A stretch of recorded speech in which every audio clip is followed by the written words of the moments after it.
So here we go. All right. Yeah, so Studio E is a student-run broadcast studio. We record all of our podcasts here. The students, they write the script, they do the videography, they do the editing, they do all the sound, they do the lighting. Interior design students developed the set, and it's all student-run. And you know, when we record, the best part is students get to tell the president what to do. So a shout out to our friends at Engage by Design who came to our campus, recorded the podcast, and this was a little snippet from LinkedIn. So who's Ensign College? I just want to tell you a little bit about who we are. We're located in downtown Salt Lake City, Utah. We have about 3,100 students that will serve on our campus in Salt Lake this year from over 70 countries. So the recent announcement about what's happening with international students and the limited time that they can spend in the United States is a little bit of a worry. However, I think our 3-year degrees will actually be a plus for them. But we serve also about 25,000 students online in over 100 countries. We are a 3-tiered institution, meaning we offer stackable certificates that stack into an associate's degree and into a Bachelor of Applied Science degree. And earlier this year, we announced that all of our bachelor's degrees were 3 years. And our board approved us to offer a limited number of bachelor's degrees. For us right now, that's 11.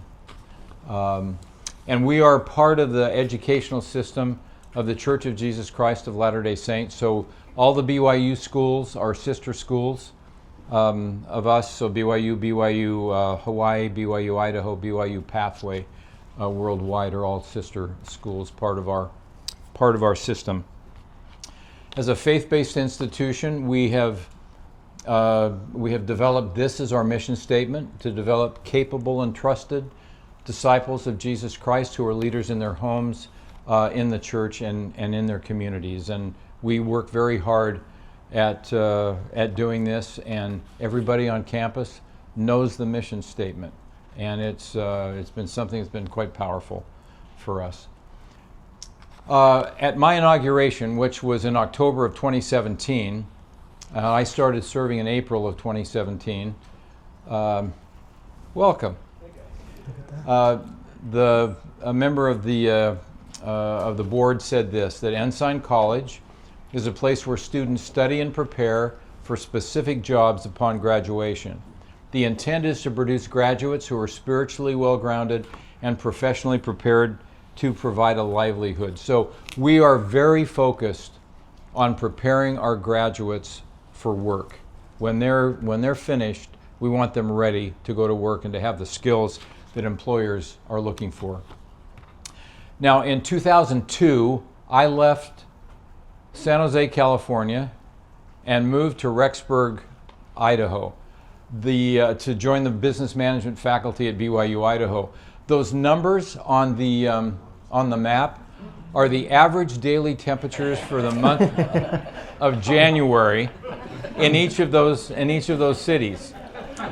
So, and actually, I think that those numbers for Rexburg are way overstated. It's never 28 degrees on a January day in Rexburg, Idaho. But it was a great place to launch my academic career. But when I got there, I had this question about why college wasn't more like work. As I thought about what the first day of a new job was like, I thought, well, you know, a new job doesn't come with a textbook. It doesn't come with a syllabus. It doesn't come with a reading list. It doesn't come with all kinds of things that typically come with a normal college course. And you're not given a quiz every day when you come to work to make sure that you've done your homework. So if work isn't that way, my question was, why is college different? And so I tried, to the best of my ability, to create experiences for my students that were authentic learning experiences. My very first semester, I had a group of students in a strategy capstone class, and they had this assignment, and they didn't do it very well at all. They just weren't used to the rigor of what they were going to get from this new teacher. And they wanted authentic experiences. So I came to class after I had graded these, and I said, now, I know you want authentic experiences. I'm going to give you one today, except I'm going to leave the swear words out. Because their work was pretty subpar, but we got along after that. But what I want to talk about today, and you'll have an opportunity to hear from a couple of our students, I want to talk about the impact of podcasting and what we're doing on these students and how it's changing them and how it's lifting them and transforming them in ways that have really been quite miraculous. Now, I want to share some things that I believe about learning and teaching in our environment. And I want to say that I recognize that our environment is probably unique, and it may not be applicable in every environment, but these are some things that I believe. First, I believe that lectures and talking and telling should never be confused with learning and teaching. Learning about something is different than learning to do something. And we learn to do something when we actually do it, not when someone tells us. We learn when we do. When students are given control of their own learning, what they produce is remarkable. The results that they produce is remarkable. I believe that learning should be assessed by allowing students to demonstrate what they know and what they can do in authentic ways. And then finally, I believe that there is a canyon of disconnect between what employers need and what they expect of new college graduates and what college graduates are ready to do. And this is a we problem in higher education. And I'm going to show you some things that are what validates, at least for me, the things that I believe about higher education and what we need to do and what we need to be aware of. So last year, Workplace Intelligence conducted a survey of 800 HR managers and 800 new college graduates. The HR managers reported that they spent an additional $4,500 in onboarding costs for new graduates and new hires because they weren't ready to work. 77% of the graduates said they learned more in the first 6 months on the job than they did in 4 years of college. 98% of the HR managers said they were facing a shortage of qualified candidates, but that they were choosing not to hire graduates from the 2025 class because they weren't ready for work. And 87% of the graduates said they received better training from their employer than they did from the college or university where they graduated from. So to me, these numbers are startling. And every year, every spring, there are reports that come out that are not so different than these. So to me, it says, shouldn't we be doing something? And shouldn't we be considering the things that, the way that we're educating our students? Just this week, a couple of other reports published, a Lumina and Gallup report that faith in higher ed, in terms of those that had high confidence, it slipped to 38%, down from a year ago of 42%. And then this NACE table of skills, the importance that employers are putting on the skill, and graduate proficiency. And you can see the differences, and the only place where there was a positive report was in AI skills, which isn't a surprise, I think, with students who are generally ahead of us in the use of AI. And then this graph where HR leaders, the blue bar, things that HR leaders say it's important for colleges to provide, and recent graduates in the red saying what they were provided. So personal career and development coaches or mentors, exposure to global perspectives through a diverse student body and faculty, a challenge-based learning approach, that focuses on solving real-world problems, a focus on working with teams and simulating a work environment, a focus on developing skills that employers need, and a focus on developing foundational business knowledge. So we ought to all be able to put a check mark by these things if we are focused, I think, on preparing graduates for work when they're finished. So this is Ensign College's response in one setting to how we do that. We created what we call Studio E, Studio Ensign, E for Ensign, and where it's a fully outfitted broadcast studio that is 100% student-run, student-led, and student-produced on all of the things that come out of there. And one of the things that they did not long ago is to produce this video, which I'm going to show right now, which will give you a great overview of what we do and what they do.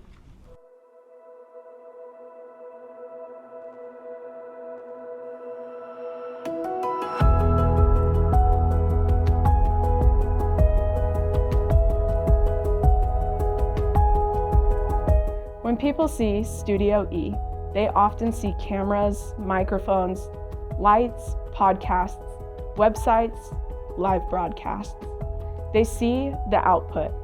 But Studio E isn't really about what we produce. It's about who we're becoming. When I was first hired onto this team, I didn't know how to work a camera. I definitely didn't know how to direct a team, let alone in a high-pressure broadcast with live viewers. I was anxious. I was afraid of making mistakes, and I constantly wondered if I was capable enough to be here.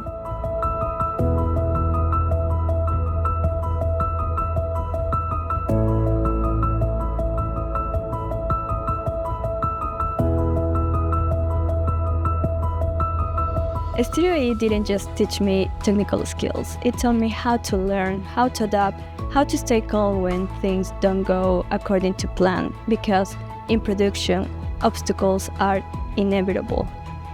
Our team produces the Thrive podcast with President Kush. We produce high-quality videos for individuals and organizations around the world. We build websites for real organizations. We support students as they learn to use professional equipment.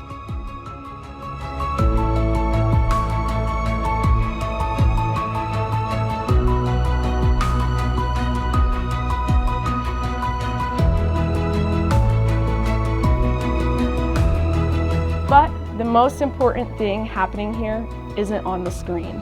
I've been trusted with responsibility. With leadership. With real accountability. When the president of the college trusts you to represent the institution, to lead, to create, to deliver, it changes you. It raises your standard. It makes you realize that what you're building matters.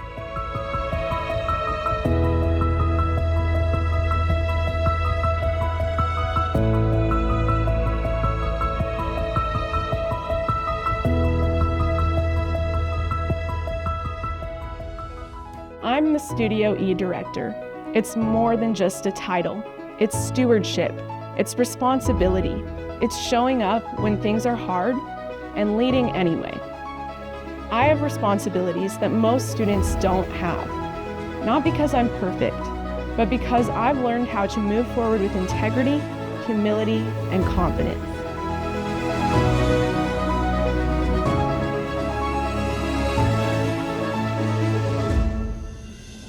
Studio E is a place where discipleship meets discipline, where learning means doing, where growth comes through trust. As a disciple of Jesus Christ, we're taught that becoming capable and dependable is part of becoming Christ-like. Here, we learn to show up prepared, to serve others, to take responsibility when things go wrong, and to keep going.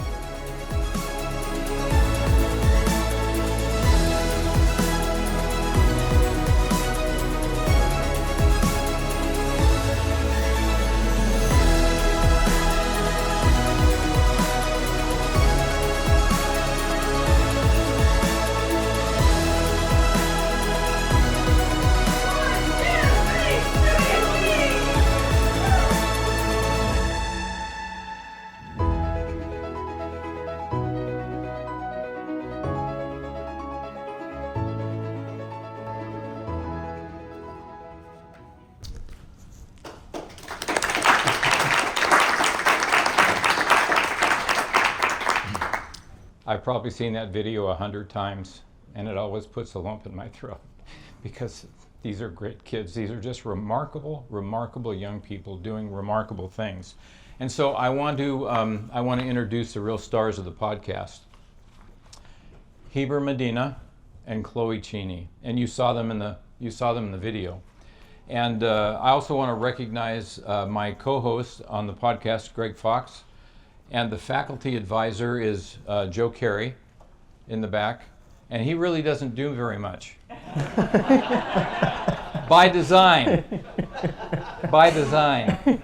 And Kirk Rollins, who's our director of marketing, is here. We're just capturing this so that we can use it. But so here's what I'm going to do. I'm going to have a conversation with Heber and Chloe and ask them some questions. And there'll be time for you to ask questions. And as we go through this, if you have a question, we'll just take questions whenever they come, whenever you'd like to answer them. But I want to start off. First of all, Heber and Chloe, I want you to just tell us who you are, where you're from, and what you've done at Studio E. We'll get into some more details, but just a quick introduction. So Chloe, you go first, and then Heber. Okay. My name is Chloe Cheney. I'm from San Antonio, Texas. I studied social media marketing at Ensign College, along with 5 certificates in digital marketing, content creation, communications, things like that. At Studio E, as I said in the video, I was the studio director. Now Heber is transitioning into that role. But to be honest with you, when I started, I was actually documenting links from courses in Canvas and, talking about how long they were to read and helping students understand how long it would take to do each assignment, things like that. So my role has changed a lot through the course of Studio E, or my time at Studio E. Okay, Heber. Nice. So my name is Heber Medina. I am from Mexico City, Mexico. I am studying a Bachelor's of Communications with emphasis in digital marketing. And for Studio E, I started actually building websites. Yeah, we were building websites. And now, as Chloe said, now I'm transitioning to be the studio director.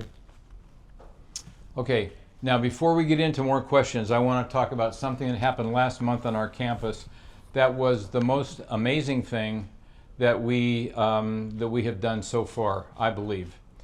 It was on the 10th of June. Elvin and Joe were on our campus, and we did a live podcast at Ensign College with the presidents of BYU, Idaho, BYU Pathway Worldwide, and they let me tag along to participate as well. And our students did everything. They did everything. And so I want to maybe give Joe and Elvin a minute to just talk about what the experience was like, and then we're going to get into some questions with these young people. I'll be real quick. First of all, there was a live studio audience, by the way. Yes, there was a live. There was probably 50 people or so that were there. So Utah is amazing. My first time in Salt Lake City was fantastic. Ensign College was great. The students were amazing. And they have a whole team. They have a whole team of students. So I was blown away by how professional they were. And I agree with you. It was actually that video a few times. It does kind of, I got well up a little bit. I think I got kids. I'm giving all my kids when they but it was great. Okay. So first of all, it was an unprecedented access to be able to get all these presidents together at the same time. And Bruce Dr. Cush was such an integral part of coordinating. But once we executed, and I say we very lightly because we didn't really do anything except open our mouths. The team, Heber, Chloe, they really were. If someone had told me that you spent $100,000 and brought in this team to pull off that event, I would have absolutely believed that it was a professional outfit.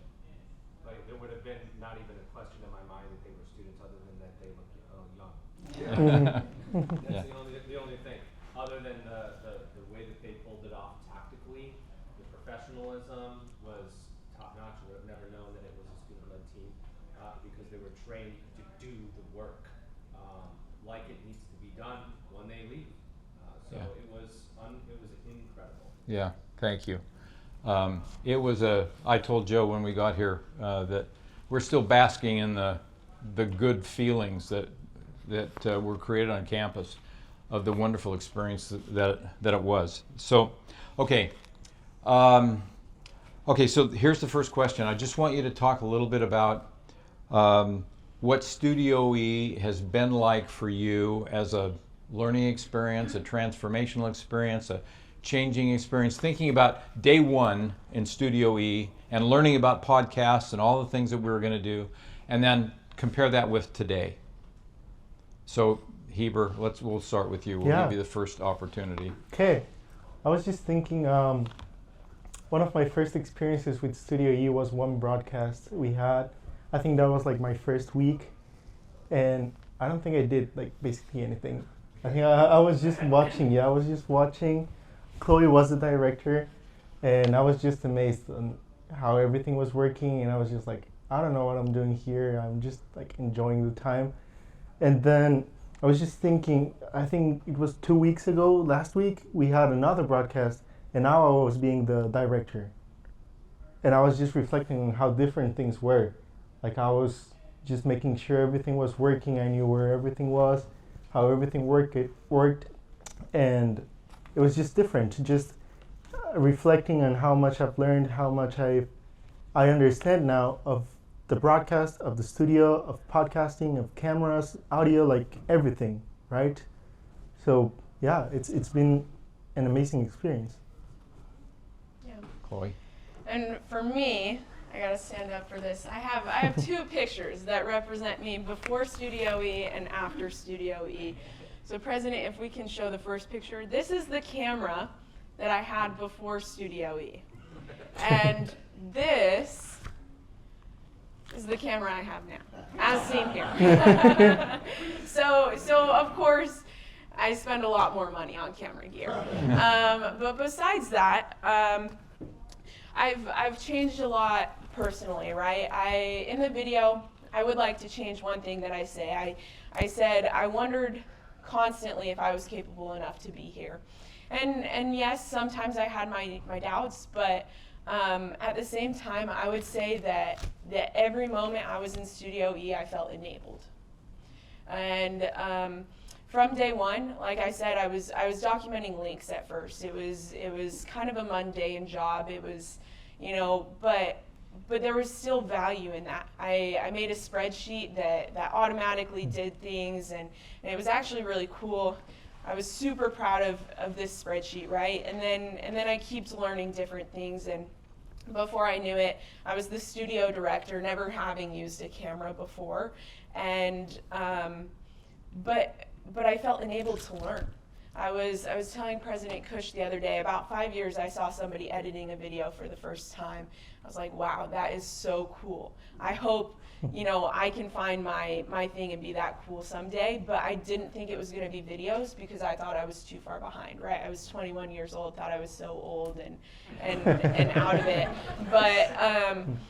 But then I go to Ensign College and they're like, yeah, sure, do this, do that, and I felt young again. I felt fresh. I felt like I could learn things, and I felt so enabled and so capable throughout that entire process. And I have learned so much more than I could imagine learning in 2 years.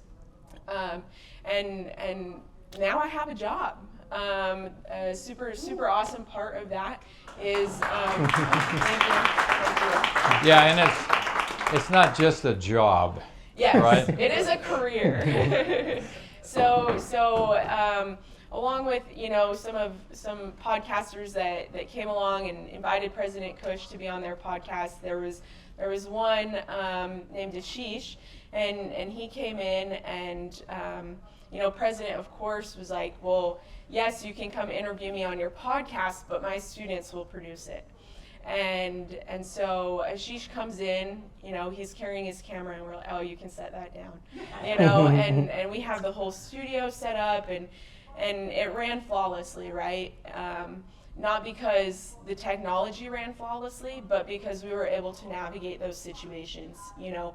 And the next day he messaged me on LinkedIn, we met, and now I'm hired onto that role, and I produce his podcast and LinkedIn content, and it's a phenomenal opportunity, right?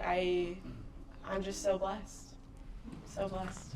And can I add too that I met Chloe 3 weeks ago when Ashish reached out and said, "Can I come interview you in our offices in Salt Lake?" And I said, "Sure, great." And I'm just thinking podcast interview is going to set up 2 mics. And Chloe rolled in and set up a 3-camera setup with lights, a full control board, boom mics, and honestly, and shot in front of a window, which if you've ever shot video in front of a window, you know is really difficult.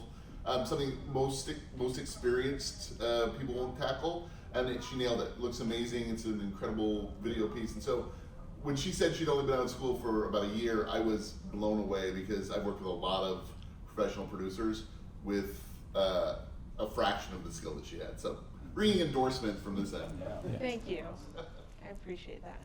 So just take a minute and talk about how you learned what you learned, and sort of who taught you, who were your tutors, who were your mentors as you learned how to do these things.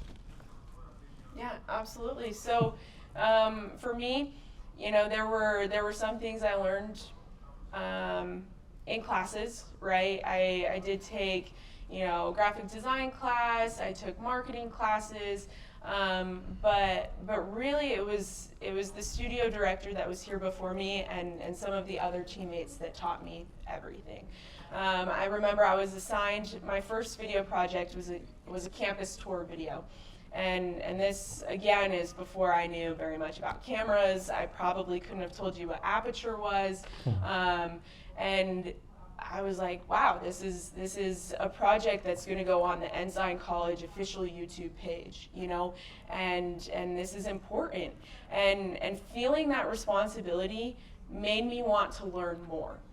Feeling that responsibility is what pushed me beyond what I was capable of that day, right? I spent, I think it was 4 hours or 6 hours with another student, Trevor, who taught me how to use a camera that day, right? Taught me how to use different tools that day, a gimbal, a microphone, all of those things through this project. It wasn't just, oh, I'm gonna learn how to use these tools. I did it, you know, and that was just phenomenal. I mean, I think I learned faster, I learned better, I learned more applicable skills, just everything.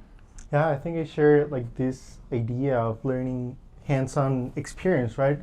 I knew some things before coming to Studio E. Like I think I had done like some videos before that. I had some experience with editing, but then going into the studio, doing the things we do, it was just different. It was just like knowing how to work with the team, knowing how to communicate, knowing how to work with those small details. I think I still do it up to the day. I still ask Chloe a bunch of things like, Chloe, how do I do this? Chloe, how can I change this? What about this? What about that? And the same with all the other members of the team, right? For example, this just like last week or 2 weeks ago that we had this broadcast, like audio is not my main field, right?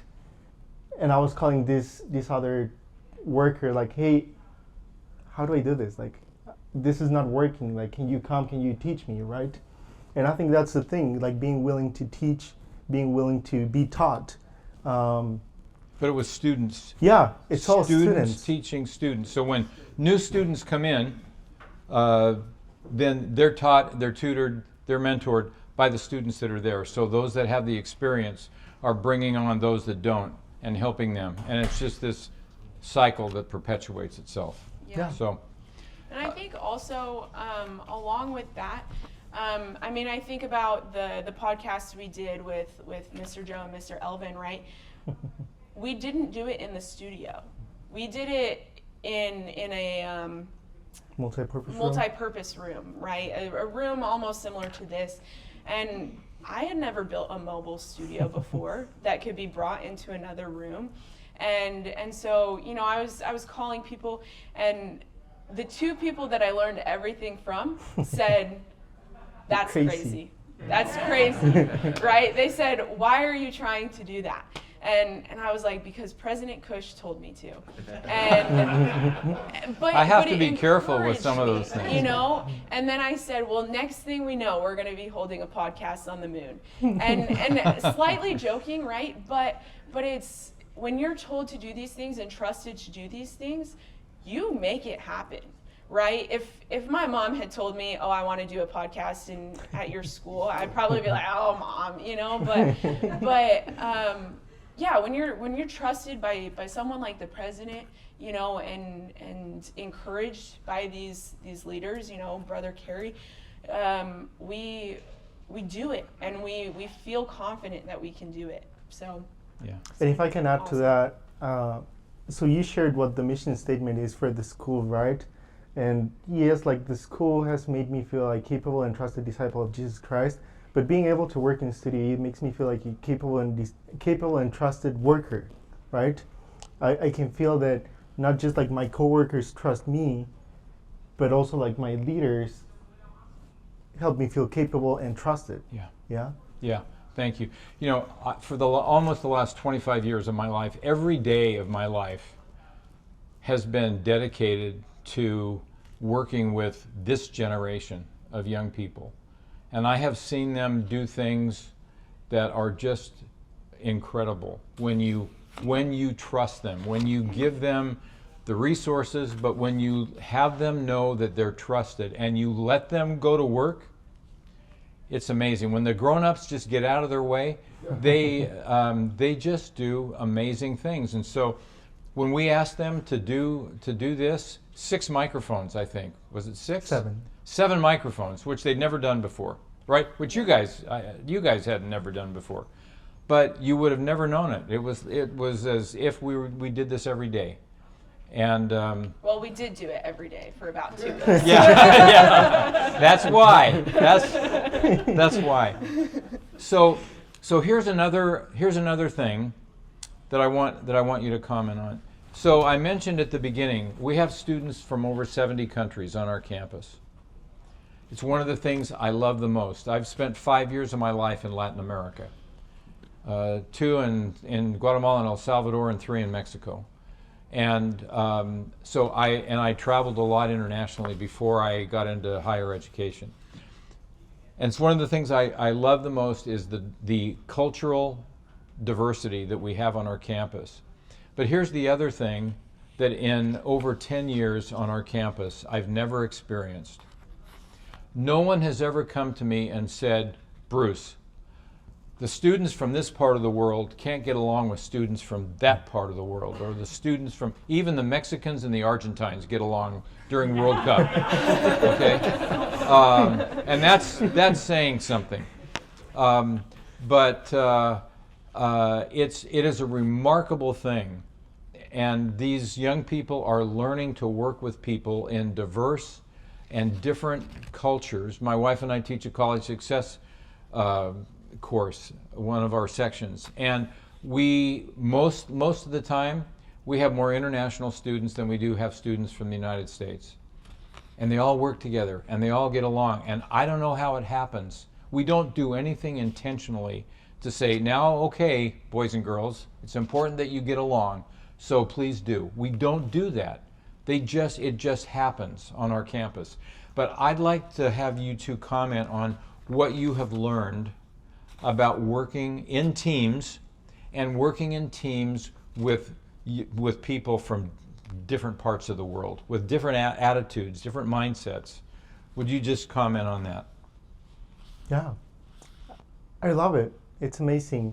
I think I would have never thought that I would be working a project with a classmate from the Ivory Coast and a classmate from Japan and a classmate from Nepal, right? But it's amazing just like knowing how, yes, we're different, but how to work with those differences, how the mindset that we have, our culture, like the things we value, they all help us come to meet in one end, right? And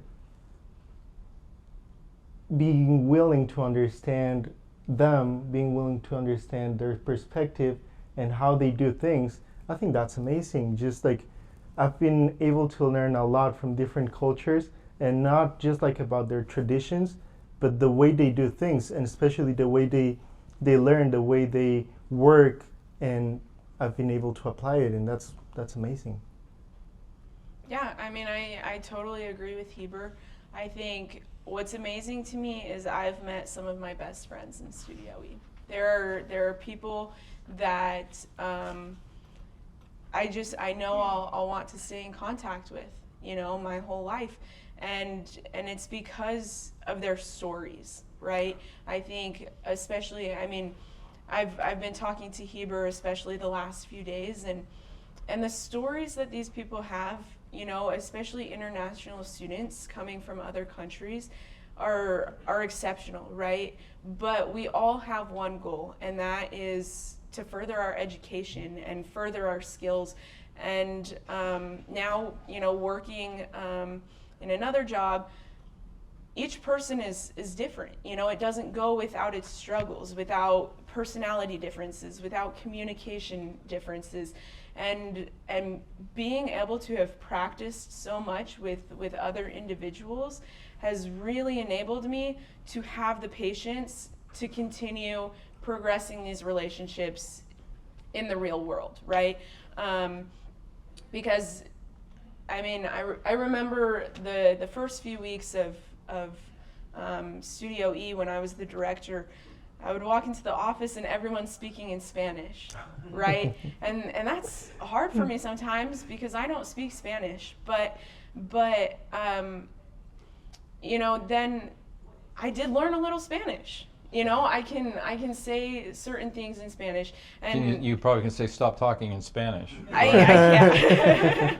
I can say very silly things in Spanish, but you know, now when I walk in, I'll say something in Spanish, and they'll smile and laugh, and it's just finding those ways to connect with a variety of people is so crucial, because now I feel so enabled to go, you know, to different jobs and learn how to communicate with people better.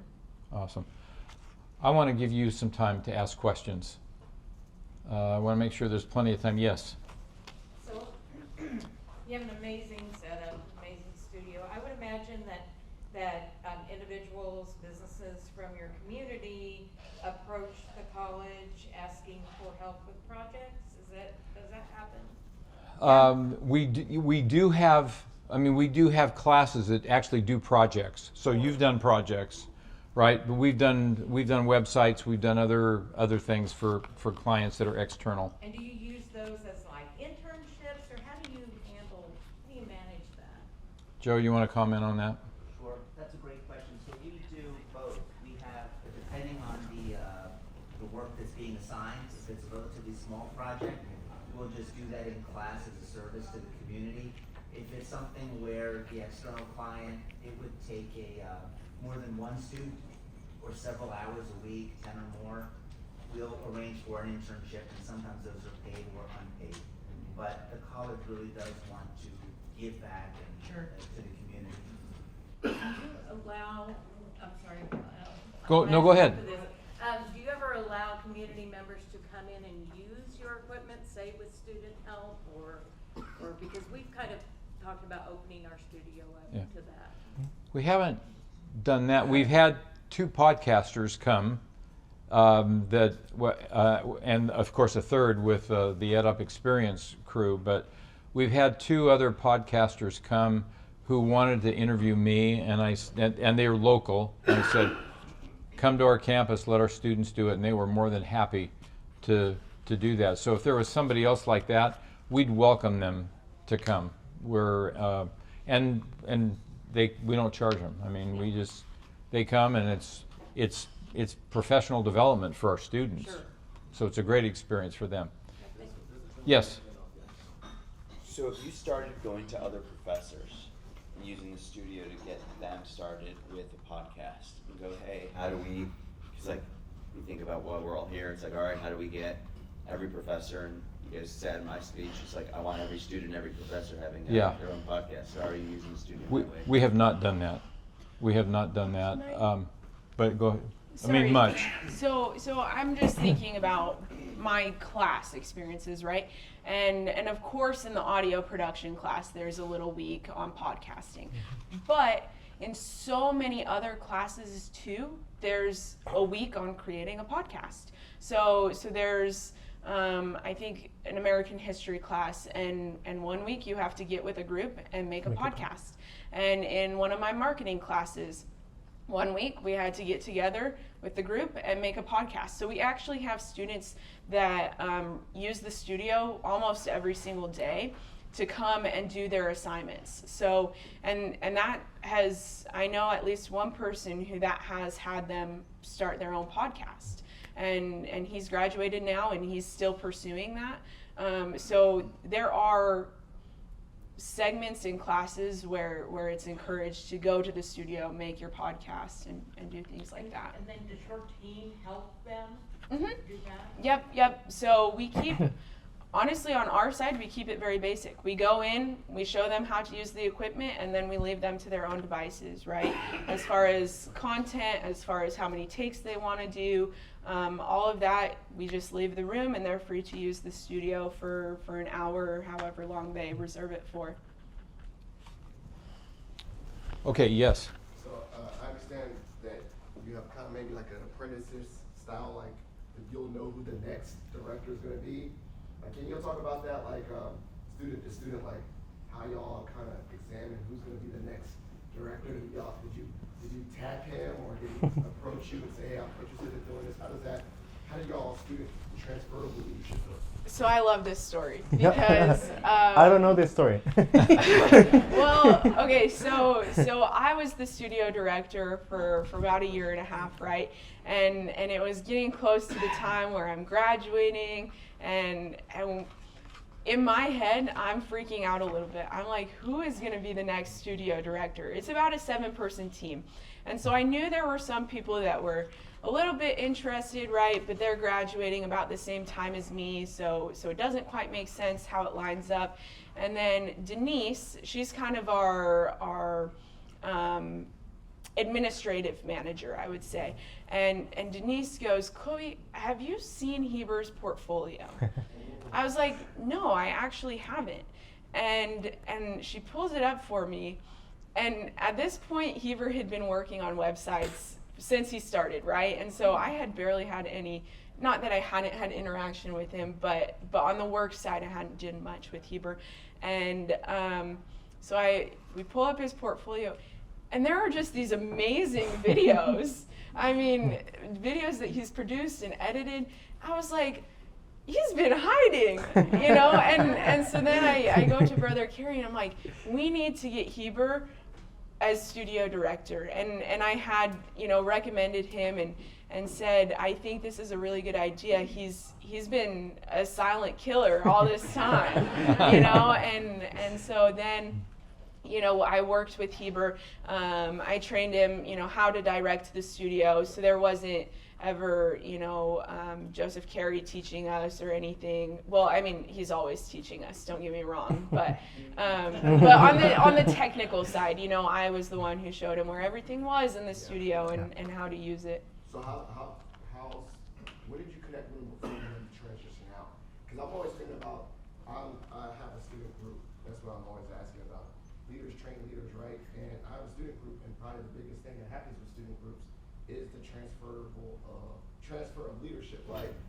That senior student does everything, and then you're like, oh, I forgot to tell anyone, and graduate, and the whole organization implodes because they didn't, maybe right before they're about to leave, maybe 6 months, they said, like Heber, he needs to be up next, and they had a whole 6 months to get that person ready. So what was that timeline before you graduated or whatever? How much cushion did you give yourself?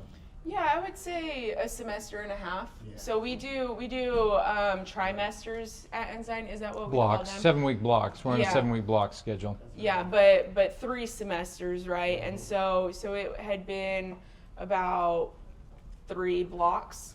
So yeah. Yeah, which isn't, too much time, but I felt like it was the perfect amount of time to go over the basics, right? Heber's gonna have his own style of directing and everything. And I think the biggest learning experience was being co-directors for the EdUp Experience podcast. That was my last big project and his first big project, I would say. And so doing that collaboratively, making decisions together, talking about the decisions we're making, gave us so much opportunity to learn those little skills from each other. And then maybe just real quick, Heber, how about your experience when you got tapped and asked to be the next person? Yeah, I was just thinking that probably like the learning process was a bit longer without knowing about it, because like Chloe's always like teaching someone, right?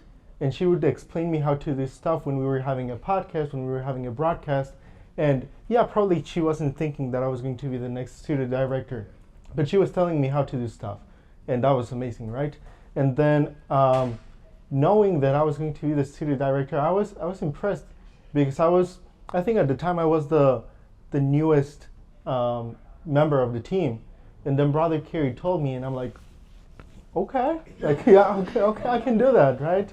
And it gave me a lot of confidence knowing that like Chloe saw my portfolio and she really liked it, because I felt like it was very simple, very basic. But then, then Chloe started referencing that like every time she saw me, and I just felt like, yeah, like I'm capable, I can do this, right? I can do stuff. Yeah. Okay. Thank you. Was there a hand here? And then, is it Ruben? Did you have a hand? No, okay. I love the combination of sort of hard skills, soft skills that you've gotten through the whole experience. That's really remarkable, and that translates so well into the workforce.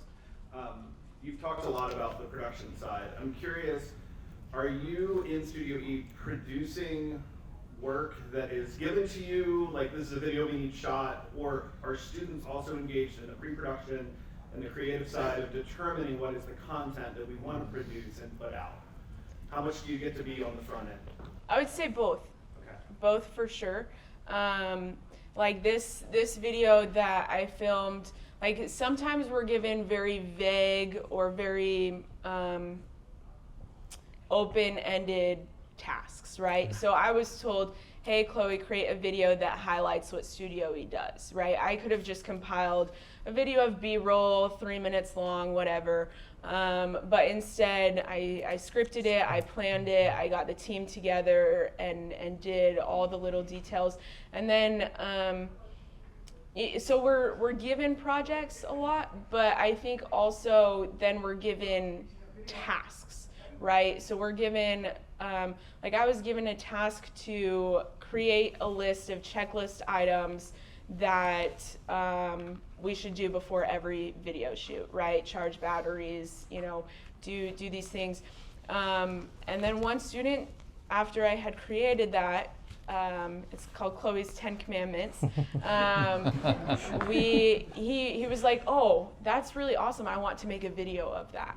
And then he makes a video of that, right? And so yeah, a bit of both. Yeah, so the video that you saw, it was very vague. I said, yeah, we just need a video that shows what you guys do. Yeah. And that's what they produced. I just want to say they're both on LinkedIn. I think we need to connect with them. Absolutely. Yeah, I'm going to put up our I posted a session about the session on LinkedIn. Oh, thank you. Thank you. Yeah, that's awesome. Please so, do connect Nancy, on time-wise, I know Everything's delayed 15 minutes. Okay. So we've got about 5 more minutes then, I think. Okay. At least. Okay. Yes, Nancy? Okay. I can't be quiet. I have to tell my story. I started at Nebraska Public Television. My camera weighed 45 pounds. I thought my camera was heavy. And Whit used 2-inch tape. We also had used equipment. I was out for my first on-the-street news broadcast. The camera door that held the tape in flew open, and the tape went rolling down the street. Oh. But everything that you have talked about was the most critical part of what I learned in that studio, was to work as a team, to listen to each other, and believe me, learning the switcher scared the heck out of me. And we had to roll in advertisements at specific points of the script in order to get through the class. Yeah. But anyway, and I think you've kind of covered this, but how is this amazing philosophy and process within an educational element of the entire college transferring to the rest of the school, let alone BYU? Yeah, so I just won't comment about BYU. I'll just, because BYU is BYU. But we have what we call an immersive learning model. It's a term, in 2019, I gave 2 TEDx talks about it. We call it subject matter immersion. And it's the idea that from the very first minute of the very first day of the very first class, you're immersed in doing real world things. Now, to the extent that we can do that in every class, we do. Here's an example. In an accounting class, students come in and on the first day, they get a shoebox or a bigger box that's got receipts and bank statements and financial stuff in it. And you're told, welcome to your lives as the accounting department for some company. So they haven't had accountants for the last quarter, so you're it. And so it's your job to create last quarter's financial statements, so have at it. Now these aren't brand new accounting students, but they've got a little bit, they've got maybe one class under their belt. And so they're up and they're going through all this stuff, they're sorting through these papers, and they've got to gather up the stuff to create financial statements that they don't know anything about. And so they learn accounting by doing accounting. And one of the interesting things was about the time that I gave these TED Talks, we got a picture from a student from her first day on the job. And on her chair, when she got to her new office, her cubicle, was a box. And it had bank statements and other financial statements with a request of, would you please sort this out and create the reports? And it was like, that's so been there, done that, you know? Is that all you're going to ask me to do? And so she was prepared to do that because of what she had learned. So the other thing that we do that helps us is that we have what we call program advisory boards. For every single one of our programs, like twice a year, we bring in professionals and we share with them our curriculum, and we ask them to comment and counsel us on the curriculum, and we ask them, what should we change? And are we consistent with what you need? And when we design a course, the first thing that we do is that we identify a professional in the industry that's doing the work that course is designed to train a student to be able to do. And we ask them, what do you do every day? And we design a course that prepares the students to do what professionals are doing every day. And that's, I think, the magic of our instructional design model. And my PhD is in instructional design, so I'm kind of passionate about this. But that's what we do. And so these gaps, we're not perfect, but I think that we're doing some things that close those gaps for our students when they go out into the workforce, because our curriculum is employer and practitioner informed. And that's what we do.